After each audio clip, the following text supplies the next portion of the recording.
Ils t'ignorent. Ils s'éloignent. Ils disparaissent comme si tu n'avais jamais compté pour eux.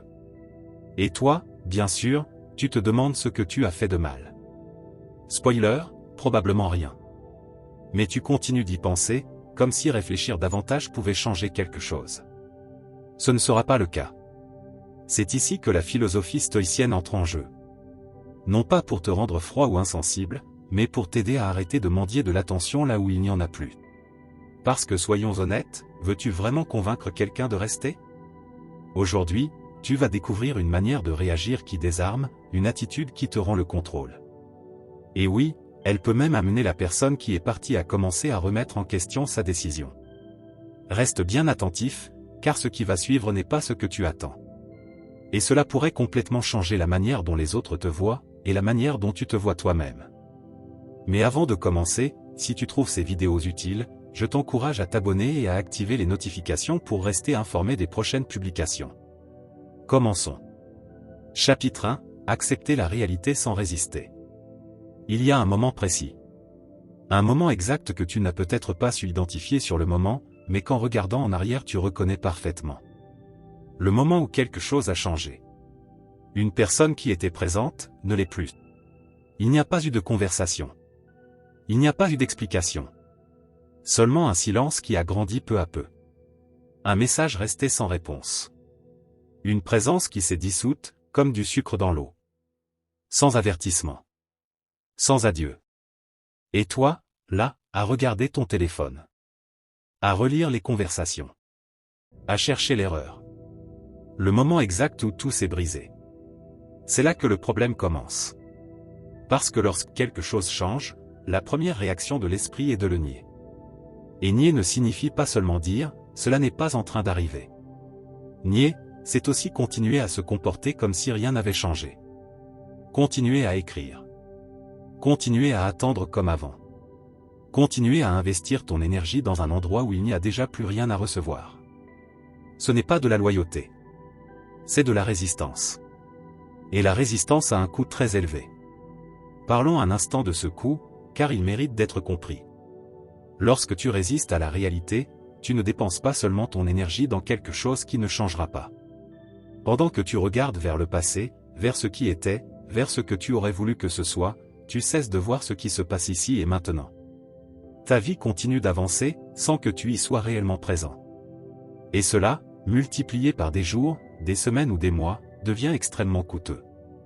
Les philosophes stoïciens avaient une pratique qu'ils appelaient amor fati, que l'on pourrait traduire par « aimer ce qui est ». Cela ne signifie pas se résigner. Cela ne signifie pas se conformer. Cela signifie regarder la réalité droit dans les yeux et lui dire « Tu es ce que tu es. Et c'est à partir de là que je vais avancer. » Ce n'est pas une capitulation. C'est tout le contraire. C'est choisir le terrain solide sur lequel tu vas construire la suite. Reconnaître que quelque chose a changé est la première étape. Et dit comme cela, cela paraît simple. Mais ce ne l'est pas. Parce que notre esprit préfère 1000 fois une illusion confortable qu'une vérité inconfortable. Pense-y un instant. Combien de fois as-tu su, au fond de toi, dans cet endroit intérieur où tu ne te mens pas, que quelque chose était terminé, et malgré cela tu as continué à agir comme si ce n'était pas le cas? Comme si ignorer les faits pouvait les retarder. Comme si ne pas les nommer les empêchait d'exister. Mais cela ne fonctionne pas ainsi. Cela n'a jamais fonctionné ainsi. La réalité n'attend pas que tu sois prêt pour apparaître. Elle arrive de toute façon. La seule variable qui dépend de toi est la suivante: la regarderas-tu en face, ou la laisseras-tu entrer par la porte de derrière, lentement, jusqu'au moment où il ne sera plus possible de l'ignorer? La regarder en face fait plus mal sur le moment. Mais cela coûte moins cher sur la durée.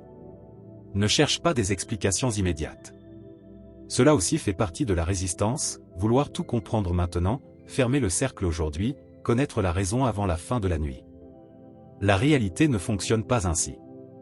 Parfois, les choses n'ont tout simplement pas d'explication satisfaisante. Parfois, elles arrivent, et c'est tout. Comprends aussi que tout ne dépend pas de toi. Cette phrase peut sembler être une excuse, mais ce n'en est pas une. C'est simplement un rappel qu'il existe des variables dans la vie des autres que tu ne contrôles pas, que tu ne connais pas et que tu ne peux pas anticiper. tout ce qui se passe autour de toi ne te concerne pas forcément. Et dans ce moment précis, la chose la plus importante que tu puisses faire, la plus courageuse, même si elle n'en a pas l'air, est de t'arrêter, de respirer et de te dire. Cela s'est produit. Tout ne dépend pas de moi. Et je peux continuer à avancer à partir d'ici. Ne force pas. N'explique pas ce qui n'a pas d'explication. Ne justifie pas ce qui n'a pas de justification. Accepte. Commence à partir de là. Et quand je dis « accepte », je ne te demande pas de remercier la douleur. Je te demande quelque chose de beaucoup plus simple et beaucoup plus puissant. Arrêtez de lutter contre ce qui s'est déjà produit. Parce que ce combat est perdu d'avance. Le passé ne cède pas. C'est toi qui dois bouger. Celui qui refuse d'accepter ce qui est déjà gaspille sa force à lutter contre le vent. Et justement, en parlant de force gaspillée, ce qui vient ensuite est étroitement lié à cela. Car une fois que tu reconnais la réalité, le défi suivant est peut-être le plus trompeur de tous. Ce que tu fais avec ce que tu ressens. Et c'est là, mon ami, que la plupart des gens se trompent complètement. Chapitre 2, contrôler ta réaction émotionnelle. La douleur a une voix extrêmement convaincante. Quand quelqu'un t'ignore. Quand quelqu'un s'éloigne. La douleur ne reste pas silencieuse. Elle te parle.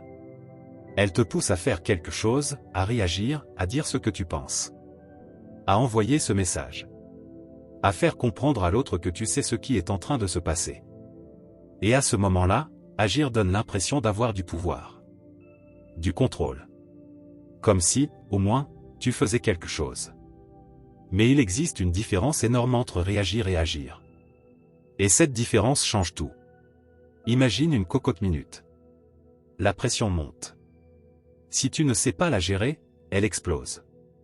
Mais si tu la maîtrises, si tu libères la vapeur au bon moment, elle fonctionne parfaitement. Les émotions fonctionnent exactement de la même manière. Il ne s'agit pas de les éteindre. Il ne s'agit pas de les supprimer. Les stoïciens n'ont jamais dit qu'il fallait éliminer les émotions. C'est un malentendu très répandu. Ce qu'ils enseignaient, c'est qu'entre le stimulus et la réponse, il existe toujours un espace. Et dans cet espace, réside ta liberté. Respire avant d'agir. Cela peut sembler évident, mais tu serais surpris de voir combien de relations détruites, combien de messages envoyés en pleine nuit, combien de décisions regrettées sont nées du simple fait de ne pas avoir pris une seconde. Une seule seconde. Cette seconde qui fait toute la différence entre dire ce que tu dois dire, et dire ce que la douleur veut hurler. Et ce sont deux choses très différentes. Évite de répondre impulsivement. L'impulsion est rapide. La conséquence, elle, est lente et souvent irréversible. Il y a des mots qui, une fois prononcés, ne peuvent pas être retirés. Des actions qui n'ont pas de retour en arrière. Et lorsque tu agis depuis l'impulsion, depuis le sommet de la douleur, ce sont précisément ces mots et ces actions que tu choisis. Ne prends pas de décision sous l'effet de la douleur. La douleur est un mauvais conseiller. Non pas parce qu'il est mauvais de la ressentir, mais parce que lorsqu'elle est intense, ton esprit cherche un soulagement immédiat. Et ce soulagement immédiat ne coïncide pas toujours avec ce qui est réellement bon pour toi. Pose-toi cette question dans ces moments-là. Est-ce que je fais cela parce que c'est bon pour moi, ou parce que je veux simplement arrêter de souffrir maintenant? Si la réponse est la seconde, arrête-toi. Attends. La douleur va diminuer, ne serait-ce qu'un peu. Et à partir de là, tu pourras décider avec plus de clarté. Observe tes émotions, sans les juger. C'est plus difficile qu'il n'y paraît. Tu es en colère. Tu es triste. Tu es confus. Tu es blessé. Tout cela est normal. Tout cela est humain. Mais observer une émotion n'est pas la même chose que lui obéir. Tu peux ressentir l'envie d'écrire, sans écrire. Tu peux ressentir l'envie d'appeler, sans appeler. Tu peux ressentir la colère, sans la transformer en paroles que tu regretteras ensuite. C'est cela, le véritable contrôle. Pas celui qui te transforme en une statue froide et insensible, mais celui qui fait de toi quelqu'un qui choisit comment répondre, au lieu de subir ce qui lui arrive. Et il y a quelque chose d'essentiel à comprendre ici. Contrôler ta réaction ne signifie pas que tu vas bien. Cela signifie que, même si tu ne vas pas bien, tu restes celui qui décide de ce que tu fais avec ce que tu ressens. C'est une petite différence en théorie, mais immense dans la pratique. Parce que tout commence là. Celui qui sait contrôler sa langue quand il souffre en sait beaucoup plus sur lui-même que celui qui n'a jamais été blessé. Tu as déjà accepté ce qui se passe. Tu as appris à ne pas réagir comme si tout explosait au visage. Mais maintenant vient quelque chose que presque tout le monde fait mal, instinctivement. Un verbe qui semble inoffensif, mais qui complique tout. Poursuivre.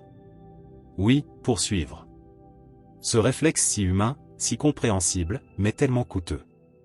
Parce que ce qui commence comme un geste d'affection peut finir par être exactement ce qui te fait perdre l'autre. Voyons cela. Chapitre 3, ne poursuis pas quelqu'un qui s'éloigne. Il y a quelque chose que nous faisons presque automatiquement lorsque quelqu'un s'éloigne. Nous le poursuivons. Un message de plus. Un appel de plus. Un « et, tout va bien » qui signifie en réalité « peux-tu me dire que tout va bien entre nous ?» Une tentative après l'autre pour récupérer quelque chose, qui, par nature, ne peut pas être récupéré de cette façon. Je ne te dis pas cela pour te faire culpabiliser. Je te le dis parce que c'est profondément humain. Quand nous perdons quelqu'un, notre instinct est de vouloir le récupérer. C'est biologique. C'est de l'attachement. C'est normal. Mais il arrive un moment où poursuivre cesse d'être de l'amour, et devient autre chose. Du bruit. De la pression. Et paradoxalement, cela éloigne encore plus la personne qui s'éloignait déjà. Imagine que tu tiens du sable dans ta main. Tu serres le poing pour ne pas le perdre. Mais plus tu serres, plus le sable s'échappe entre tes doigts. Le sable ne reste pas par la force. Il reste quand ta main est ouverte. Évite d'écrire sans cesse. Non pas parce que tu n'as pas le droit d'exprimer ce que tu ressens, mais parce que chaque message sans réponse ne rapproche pas l'autre. Il t'éloigne de toi-même. Il te transforme en quelqu'un qui attend. Qui dépend. Qui a besoin. Et il y a quelque chose que peu de gens te disent. La personne qui ne répond pas, lorsqu'elle voit que tu continues encore et encore, ne ressent généralement pas de l'affection. Elle ressent de la pression. Et la pression n'ouvre presque jamais les portes. Elle les ferme. Ne cherche pas une attention désespérée. La désespération a une signature. Et les gens l'aperçoivent. Et ce qui se produit alors est souvent l'opposé de ce que tu espères. Respecte l'espace de l'autre. Même si tu ne comprends pas. Même si cela te fait mal. Même si tu es convaincu qu'une vraie conversation pourrait tout réparer. Peut-être oui. Peut-être non. Mais dans la poursuite, cette conversation n'aura pas lieu. Et voici le point le plus important de tout ce chapitre. Préserve ta dignité. La philosophie stoïcienne parle d'un concept essentiel, le centre intérieur, la part rationnelle de toi-même qui définit qui tu es, indépendamment de ce qui se passe à l'extérieur. Ta dignité fait partie de ce centre. Et personne, absolument personne, ne mérite que tu t'abaisses pour obtenir son attention. Personne ne mérite que tu te perdes pour qu'il reste. Si quelqu'un veut partir, laisse-le partir. Avec calme. Avec respect. Avec la tête haute. Non pas parce que cela ne te fait rien, mais parce que toi aussi, tu comptes. La manière dont tu réagis quand quelqu'un s'en va révèle énormément de choses sur toi. Elle révèle ce que tu crois mériter. Elle révèle la place que tu t'accordes. Si ta première réaction est de courir, supplier, insister, demande-toi si, quelque part, tu as appris que tu devais mériter l'amour des autres au lieu de simplement le recevoir. Et cela, peut être changé. Et cela commence ici. En choisissant de ne pas courir. Celui qui court après quelqu'un qui fuit trouve rarement ce qu'il cherche, et perd presque toujours ce qu'il avait. Arrêter de poursuivre est une étape importante. Mais si, au fond de toi, tu continues à croire que sans cette personne tu ne vaux rien, alors le problème n'est pas résolu. Il est simplement caché. Et c'est exactement de cela que nous allons parler maintenant. Chapitre 4, renforce ton estime de toi. Il y a quelque chose que personne ne te dit lorsque tu es rejeté ou ignoré. À ce moment précis, ton cerveau commence à faire des calculs. Et il les fait mal. Si cette personne s'est éloignée, c'est qu'il y a quelque chose qui ne va pas chez moi. Si elle ne me répond pas, c'est que je ne vaux pas assez. Si elle m'ignore, c'est que je ne suis pas assez intéressant, pas assez drôle, pas assez attirant. Et sans t'en rendre compte, le rejet de quelqu'un d'extérieur devient ton propre jugement intérieur. Comme si cette personne avait le dernier mot sur ta valeur. Spoiler, ce n'est pas le cas. Souviens-toi de ta valeur personnelle. Ce n'est pas du développement personnel superficiel.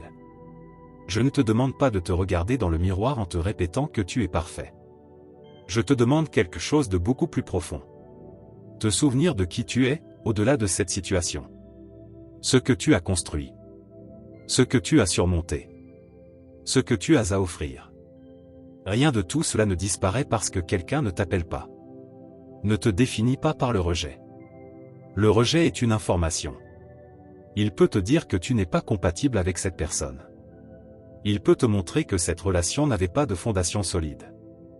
Mais il ne dit rien sur ta valeur en tant qu'être humain. Les stoïciens parlaient souvent des jugements. Ils expliquaient que ce ne sont pas les événements qui nous affectent, mais l'interprétation que nous en faisons. Et penser, si on me rejette, c'est que je ne vaux rien, est l'un des jugements les plus destructeurs que tu puisses adopter. Entoure-toi de personnes qui te valorisent. Cela semble évident. Mais lorsque ton attention est centrée sur quelqu'un qui t'ignore, tu oublies souvent ceux qui sont là. Ceux qui répondent. Ceux qui apparaissent. Ceux qui tiennent à toi. Change de direction. Va là où il y a de la lumière. Pratique le respect de toi-même. Et cela ne se limite pas à prendre soin de ton corps. Cela signifie te traiter avec la même bienveillance que tu offrirais à quelqu'un que tu aimes. Ne te rabaisse pas. Ne te parle pas comme si tu étais ton propre ennemi. Pense à la façon dont tu parlerais à un ami proche qui traverse la même situation. Tu ne lui dirais pas, tu es nul, évidemment qu'il est parti, tu es insupportable. Non. Tu lui parlerais avec compassion, honnêteté et intelligence. Alors pourquoi ne pas te traiter ainsi toi-même? Tu le mérites. L'estime de soi ne se construit pas quand tout va bien. Elle se construit et se révèle quand quelque chose ne va pas, et que tu refuses de t'effondrer pour autant. Quand tu te regardes et que tu dis « ça fait mal. Mais je reste qui je suis ». L'estime de soi n'est pas de l'arrogance. C'est une base solide. Une base qui ne tremble pas simplement parce que quelqu'un a décidé de ne pas t'écrire. Et si tu n'as pas encore cette base, commence aujourd'hui. Pas demain. Pas quand tout ira mieux. Aujourd'hui. Avec ce que tu as. Parce que l'estime de soi n'arrive pas quand les circonstances s'améliorent. Elle apparaît quand tu décides que ta valeur ne dépend pas des circonstances. C'est cela, la différence entre quelqu'un qui a besoin que le monde confirme sa valeur, et quelqu'un qui la connaît déjà. Maintenant que cette base est un peu plus solide, il reste un piège subtil. Quelque chose qui peut encore te déstabiliser sans que tu t'en rendes compte. Dans le silence de l'autre, tu commences à imaginer. À inventer des histoires. À construire des scénarios. Parlons-en. Chapitre 5. Interprète correctement le silence. Le silence est une toile blanche. Et l'esprit humain, surtout lorsqu'il est blessé, ne supporte pas le vide. Il le remplit, souvent avec les pires scénarios. Il m'ignore parce qu'il ne m'aime pas. Il s'est éloigné parce qu'il a trouvé mieux. Il ne répond pas parce qu'il en a marre de moi. Son silence veut dire que tout était faux. Peut-être que c'est vrai. Peut-être que ça ne l'est pas. Mais ce qui est sûr, c'est que dans la majorité des cas, ce que tu imagines n'est pas ce qui se passe réellement. C'est ce que tu crains qu'il se passe. N'assume pas automatiquement le pire. Ce n'est pas facile. Mais c'est essentiel. Fais cet exercice. Avant de tirer une conclusion, demande-toi combien d'autres explications sont possibles. Peut-être que cette personne traverse quelque chose. Peut-être qu'elle a besoin de temps. Peut-être qu'elle ne sait pas gérer la communication. Peut-être que cela n'a rien à voir avec toi. Le cerveau a un biais très fort, la personnalisation. Il te fait croire que tout tourne autour de toi. Que si quelqu'un change, c'est à cause de toi. Que si quelqu'un se tait, c'est forcément lié à quelque chose que tu as fait. Mais le monde est bien plus vaste que cela. Les gens ont leurs propres tempêtes intérieures. Et souvent, ces tempêtes ne portent pas ton nom. Le silence communique, oui. Mais pas toujours ce que tu imagines. Il peut signifier un manque d'intérêt. Un besoin d'espace. Une immaturité émotionnelle. Une peur. Ou autre chose encore. Et ton rôle n'est pas de deviner. Ton rôle est de ne pas créer une souffrance supplémentaire avec des suppositions. Les stoïciens pratiquaient quelque chose de très puissant, suspendre le jugement. Ne pas juger sans preuve. Ne pas conclure trop vite. Observer. Attendre. Apprends à lire les actions, pas seulement les mots. Ce que quelqu'un dit ou ne dit pas compte moins que ce qu'il fait. Les personnes qui veulent être dans ta vie sont présentes. Les autres, non. Sans discours. Sans explication compliquée. Les actions ne mentent pas. Quelqu'un peut avoir 1000 excuses pour son silence. Mais s'il disparaît pendant des semaines, sans effort, sans présence, cela aussi est un message. Lis-le. Et même si cela fait mal, au moins tu sais à quoi t'en tenir. La clarté, même douloureuse, vaut toujours mieux que l'illusion. Alors, quand quelqu'un se tait, ne crée pas un scénario catastrophique. Arrête-toi. Respire. Et attends d'avoir des faits. Tu découvriras peut-être que ce silence signifie beaucoup moins que ce que tu pensais. Le silence n'a que le pouvoir que tu lui donnes. Chapitre 6, reste centré sur toi. Quand quelqu'un occupe trop de place dans ton esprit, tu lui donnes quelque chose de précieux. Ton attention. Ton énergie. Ton temps. Ton présent. Et le plus ironique, c'est que cette personne ne le sait même pas. Tu passes des heures à penser à elle, pendant qu'elle vit sa vie, ailleurs. Ce n'est pas beau. C'est un mauvais échange. Reviens à tes objectifs. Quand quelqu'un devient le centre de ton monde, tout le reste passe au second plan. Tes projets. Tes ambitions. Ce qui te faisait du bien avant. Il est temps de remettre tout cela au centre. Non pas parce que cette personne ne compte pas, mais parce que toi, tu comptes davantage. Investis en toi-même. Comprends ceci. Le développement personnel n'est pas un plan de secours. Ce n'est pas ce que tu fais quand tout va mal. C'est le plan principal. Toujours. Les stoïciens vivaient avec une question constante. Est-ce que cela me rend meilleur? Utilise cette question comme une boussole. Évite l'obsession. Penser peut être utile. Mais ruminer ne l'est pas. C'est comme un moteur qui tourne dans le vide. Tu consommes de l'énergie, sans avancer. Quand tu remarques que tu tournes en boucle, pose-toi une seule question. Est-ce que cela m'aide, ou est-ce que je tourne en rond? Si tu tournes en rond, change d'état. Bouge. Marche. Appelle quelqu'un. Écoute de la musique. Le mouvement casse la spirale mentale. Réorganise tes priorités. Regarde ta vie avec honnêteté. Que as-tu laissé de côté? Quels projets sont en pause? Quelles relations as-tu négligées? Reprends-les. Pas pour fuir, mais pour revenir à toi. Ta vie n'est pas l'arrière-plan de l'histoire de quelqu'un d'autre. C'est ton histoire principale. Et tu en es l'auteur. Les stoïciens avaient compris une chose essentielle.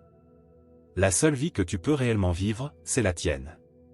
Pas celle que tu imagines avec quelqu'un. Pas celle que tu attends de quelqu'un. La tienne.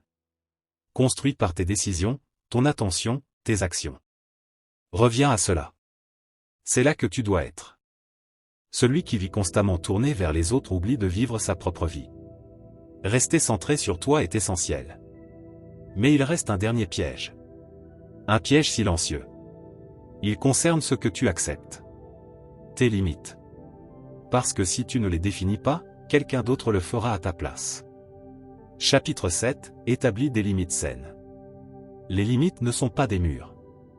Beaucoup de gens confondent les deux, et cela les empêche d'en poser. Ils pensent qu'une limite signifie un manque de confiance. Qu'elle est une forme d'hostilité.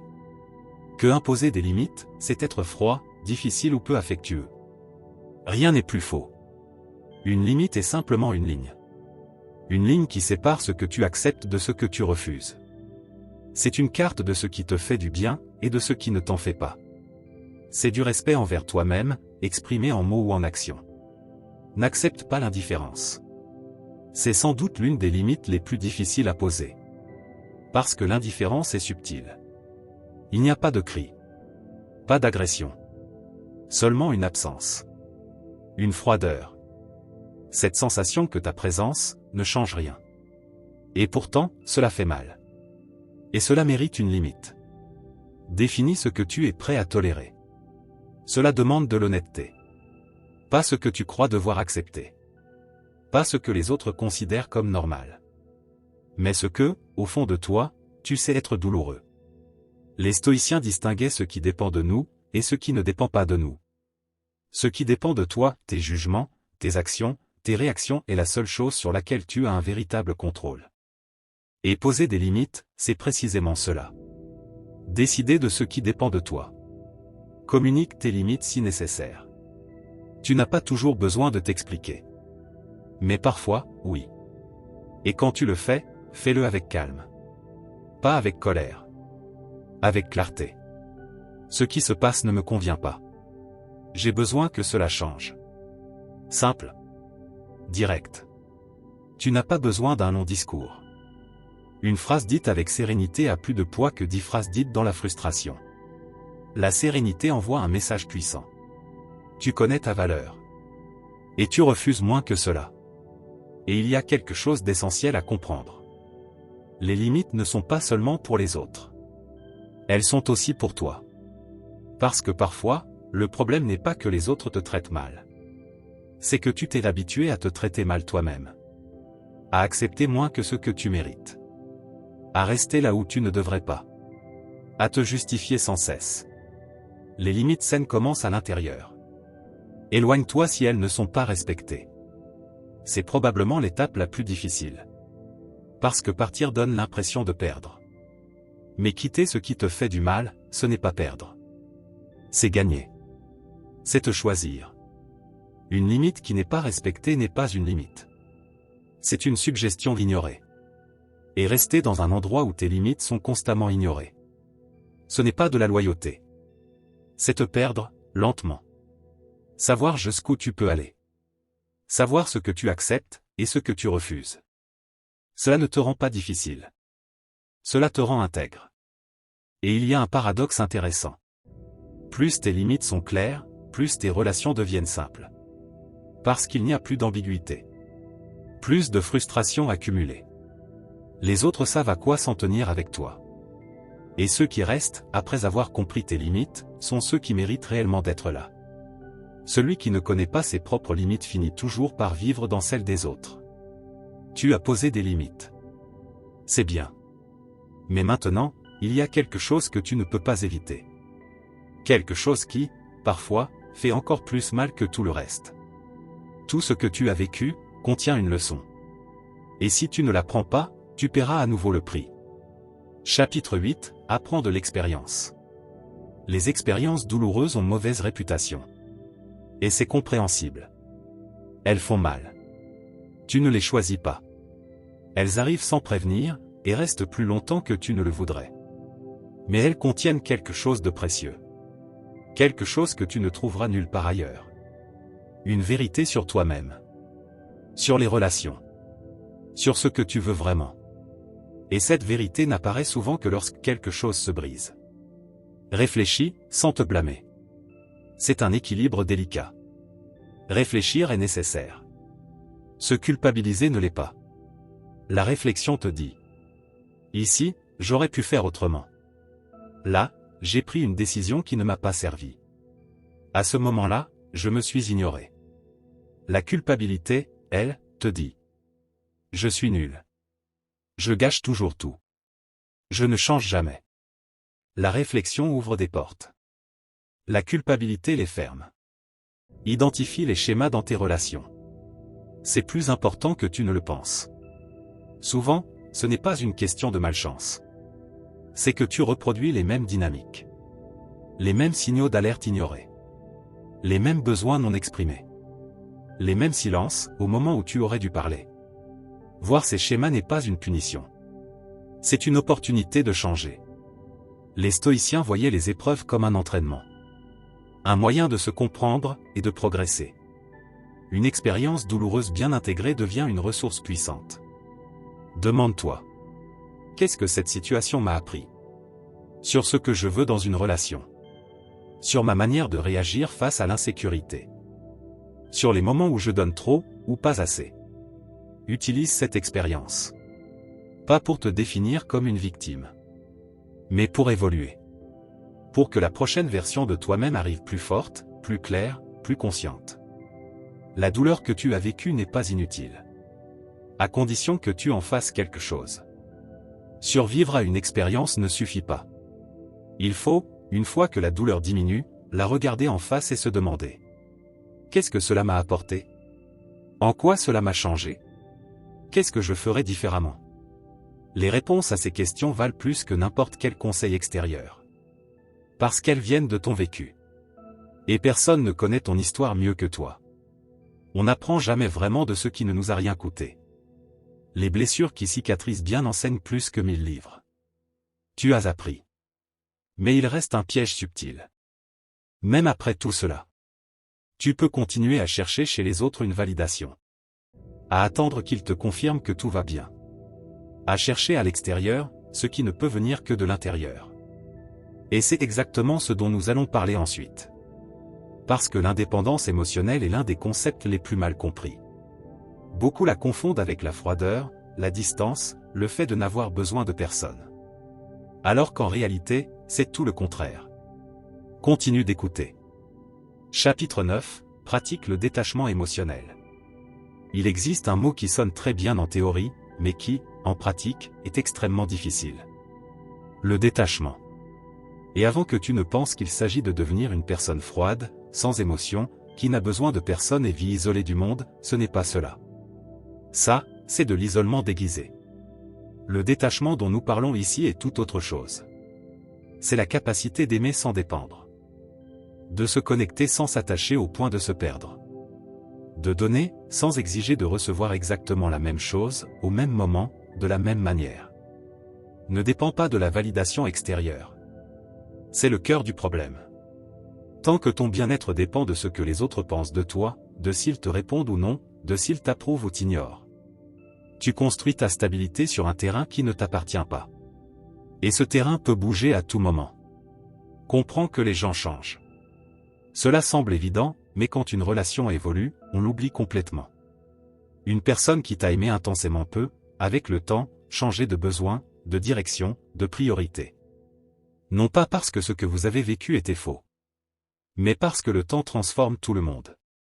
Relâche les attentes rigides. Les attentes sont souvent des accords que tu passes, tout seul. Tu décides comment l'autre devrait agir, quand, comment, pourquoi.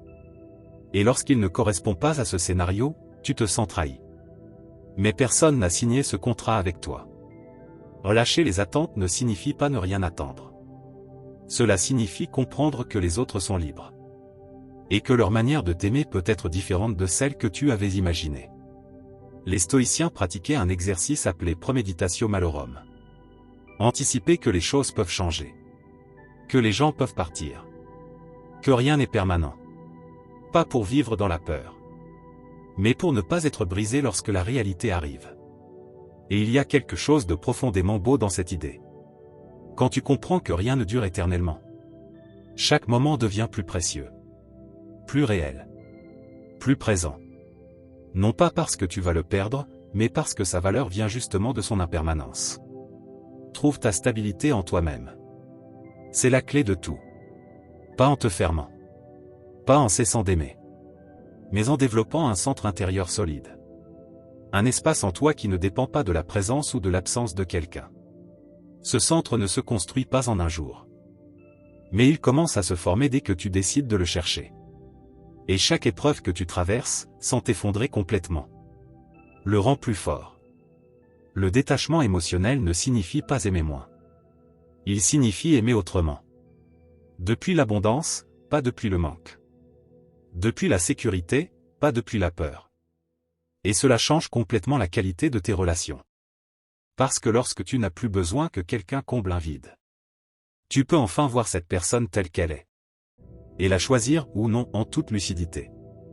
Celui qui n'a besoin de rien pour se sentir complet possède déjà tout pour commencer à donner.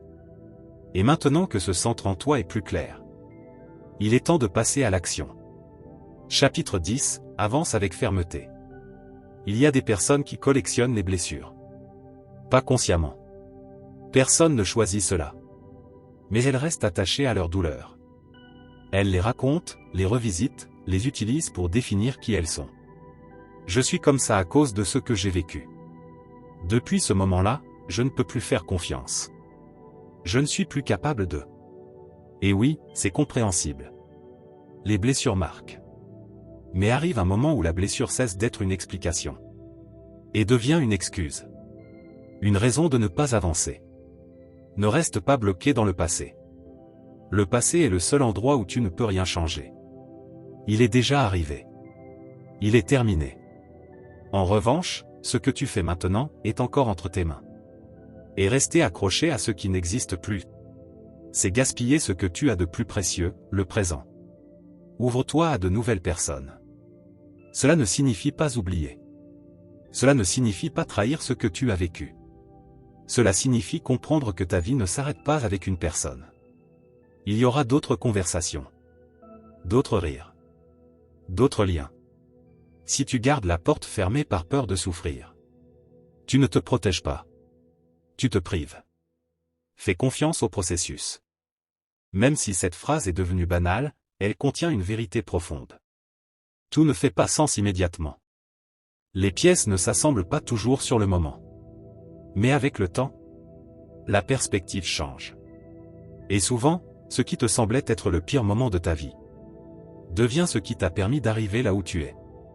Avance avec plus de maturité émotionnelle. C'est cela, le véritable progrès. Tu n'es plus la même personne. Tu as plus de clarté. Plus de conscience. Plus d'outils. Et cela a une valeur immense. Comprends bien ceci. La maturité émotionnelle ne se mesure pas à l'absence de douleur. Elle se mesure à ta capacité à la gérer. Parce que la douleur reviendra. Les gens partiront encore. Il y aura encore des silences. Encore des moments de doute. Mais la différence, maintenant, c'est que tu sais quoi en faire. Et ce savoir, personne ne peut te l'enlever. Les stoïciens parlaient de progrès, pas de perfection. Pas d'un état final où rien ne t'affecte. Mais d'une amélioration continue. Dans la façon dont tu te comprends et dont tu vis. Aucune de ces leçons ne te demande d'être parfait. Aucune ne te demande de ne rien ressentir. Elle te demande simplement ceci. Choisir. Choisir comment réagir. Choisir qui tu veux être après avoir été ébranlé. Avancer avec fermeté ne signifie pas ne plus jamais souffrir. Cela signifie que, la prochaine fois, tu seras mieux préparé. Plus conscient. Plus stable. Plus libre dans ta manière de répondre. Et avec le temps, cela change tout. Te voilà arrivé au bout de ces 10 leçons. Avec tout ce que tu as vécu. Tout ce que tu as compris. Tout ce que tu es. Et tu es bien plus que ce que tu crois parfois. Tu n'as pas besoin que quelqu'un te le confirme. Tu n'en as jamais eu besoin. Alors avance. Respire. Regarde devant toi. La vie ne s'est pas arrêtée là où tu pensais. Elle a simplement tourné.